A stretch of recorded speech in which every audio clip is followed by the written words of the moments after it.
Nous sommes dans une structure hospitalière psychiatrique en unité d'admission. Il est 7 heures, nous sommes dans la salle de soins, c'est l'heure des transmissions avec l'équipe de nuit et On passe l'équipe à du monsieur matin. A. Tu le connais ou pas? Non, du tout. Ok, alors c'est un homme de 48 ans, il est arrivé il y a 2 semaines, donc juste avant tes vacances. Il est venu ici pour dépression à rupture avec sa femme. Il est venu de lui-même à l'hôpital. Il connaissait déjà l'hôpital puisqu'il a fait 2 tentatives d'autolyse, une par arme à feu et une médicamenteuse. Il a une maladie de Crohn qui est en cours de diagnostic. Il a une hypercholestérolémie qui est traitée et stabilisée. Il a peu de visites. Il a 4 enfants, mais très peu de contact avec. On a mis en place des sorties l'après-midi. Il a le droit de sortir de 14h à 18h. Et après, c'est favoriser l'échange avec les autres patients au cours des repas, par exemple, à surveiller. Et c'est un homme qui est autonome et continent, c'est ça? Oui, c'est ça. Non, il porte pas de protection, tout va bien. Ok. Depuis qu'il est hospitalisé, on a remarqué un léger fléchissement thymique et une perte d'appétit. Du coup, là, les filles, hier, elles m'ont dit qu'il avait bien mangé. Après, c'est une surveillance alimentaire un peu tous les jours. Et pour cette nuit, il a été douloureux. Du coup, je lui ai donné 1 gramme de paracétamol. Tu lui as donné à quelle heure? Il me semble qu'il était 5h30. D'accord. Du coup, à surveiller dans la journée. Cette nuit, c'était vraiment léger, mais tu verras avec le médecin. Toi, ça a été? Alors lors du tour, il dormait pas du tout. Donc à voir. Il était carrément replié sur lui-même. Bon, après j'avais l'impression, de par son comportement après, hein. Apparemment, il n'est pas sorti non plus hier. Oui, c'est ça que les filles nous ont transmis. Hier, il n'a pas voulu sortir alors qu'il faisait beau et sans raison apparente. Et il n'a pas fait sa toilette. Donc je sais pas si t'es au courant. Oui, de toute façon, ça fait 3 jours qu'il n'accepte pas la douche, donc ça sera à revoir. Oui, il faudrait faire en sorte qu'il la prenne aujourd'hui et voir pourquoi il ne veut pas la prendre. Ok, Fini. Voilà pour nous. Bon courage. Merci. Ok, Bon bah courage, hein. ok. bah merci et puis bonne nuit. Merci. Du coup, Mathilde, c'est ça? C'est ça.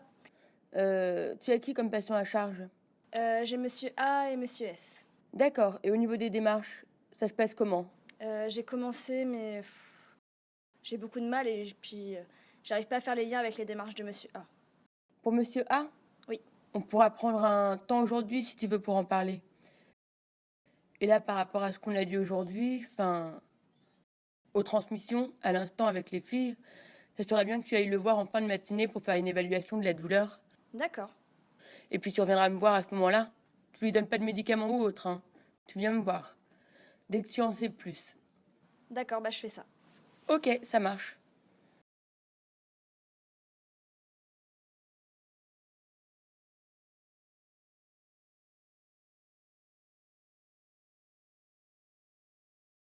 Oui, Bonjour monsieur A, comment allez-vous? bonjour. Ouais, ça va. Il fait un peu sombre, vous ne voulez pas que j'allume la lumière? Non, laissez ça comme ça, c'est bon. Vous êtes sûr? Ouais. Est-ce que vous avez encore des douleurs? Non, j'ai pas mal. Et sur une échelle de 0 à 10, avec 0 pas de douleur et 10 extrêmement. Ah non, là je suis à 0, À 0? j'ai plus mal. Est-ce que vous avez besoin de quelque chose? Non, c'est bon, laissez-moi tranquille. Bon, bah je vous dis à tout à l'heure. Ouais, à tout à l'heure. Je viens d'aller voir monsieur A du coup et il n'est pas douloureux. Je lui ai fait une échelle numérique, elle est à 0. D'accord, ok. Et du coup, est-ce qu'il a pris sa douche ce matin? J'ai pas regardé, donc je sais pas s'il a pris sa douche. Ok, donc on va aller le voir après. Je termine ce que je suis en train de faire et puis on y retourne. D'accord. Ok. C'est bizarre que les rideaux soient encore fermés à 10h du matin. Attention, j'allume. Je suis Charlotte, l'infirmière de jour. Bonjour. La serviette et les gants sont encore secs, monsieur A n'a pas dû prendre de douche ce matin. L'équipe a constaté que ce n'était pas la première fois que monsieur A ne prenait pas sa douche. Monsieur A est toujours dans son lit, pourrait-il s'agir de clinophilie ou monsieur A est-il juste fatigué et souhaite se reposer? Bonjour. Bonjour. Monsieur A ne s'est pas changé non plus, il ne s'est pas rasé. Depuis combien de temps son linge est-il sale? Monsieur A présente des signes d'incurie, y a-t-il une altération de l'image de soi? Monsieur A semble peu expressif. S'agirait-il d'hypomimie, qui est un symptôme caractéristique de la dépression et de la mélancolie? En effet, les mimiques et les gestuels ne s'inscrivent pas dans une volonté d'interaction avec l'autre. Vous ne vous êtes pas lavé ce matin? Non, je me suis pas lavé, non. L'objectif étant de favoriser un retour à l'autonomie pour la douche et le plaisir de prendre soin de lui. Pourquoi donc? J'aime pas mon gel douche. Vous avez quoi comme gel douche? Je vais voir. Tu peux ouvrir les rideaux, s'il te plaît? Il ne vous convient pas? Non, j'aime pas l'odeur. L'infirmière propose donc plusieurs gels douche pour que Monsieur A puisse choisir, favorisant la prise de décision et l'attrait pour des choses quotidiennes. Enfin, cela permettrait que Monsieur A soit acteur de son soin. J'en ai plusieurs si vous voulez. Je peux aller en chercher un autre. Comme ça, vous pourriez choisir au niveau des odeurs.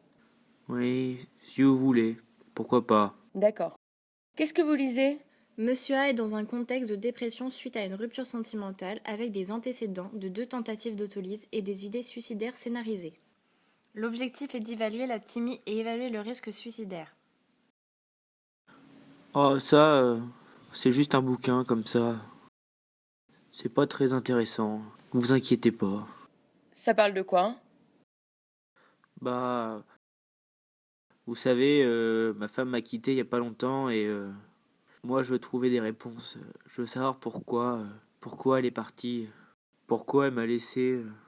En même temps, vous m'avez vu? Vous avez vu comment je suis? Moi je comprends qu'elle veut pas rester avec quelqu'un comme ça. Les pensées de Monsieur A sont pauvres, elles tournent autour d'une même idée, monodéisme. Monsieur A exprime des idées d'infériorité, de déchéance, d'échec, de perte de l'estime de soi et d'altération de l'image de soi, et de pessimisme. Ce qui traduit de manière générale une détérioration avec un risque de récidive de tentative d'autolyse. L'action serait de proposer un entretien thérapeutique plus tard dans la journée, ou un entretien avec le psychiatre et de favoriser le contact avec l'autre. Est-ce que ça ne vous ferait pas du bien d'en parler avec l'équipe soignante? Ou avec le psychiatre?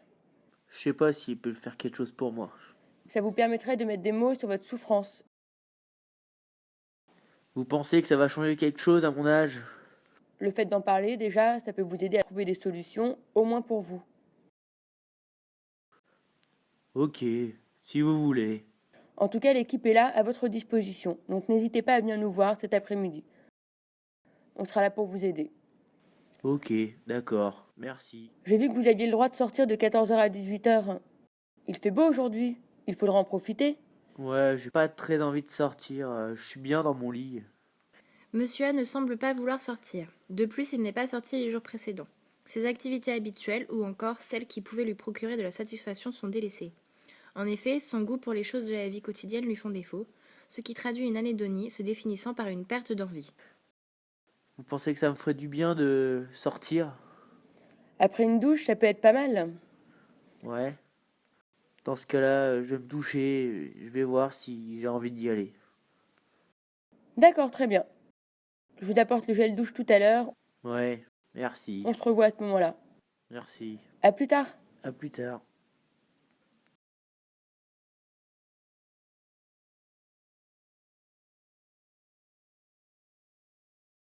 Du coup, je vais te laisser aller prendre un gel douche et lui apporter tout de suite. D'accord. Et puis, ce qu'on peut faire, c'est qu'on y retournera vers midi, enfin, avant midi. Comme ça, on verra s'il s'est ragé et s'il s'est douché. Et on va aller faire directement. Je vais t'attendre pour faire les transmissions écrites ciblées. Il faudra qu'on fasse les transmissions orales tout à l'heure à la relève. Et même pendant le quart pour qu'il y ait un suivi sur les jours qui viennent par rapport à la thymie de Monsieur A.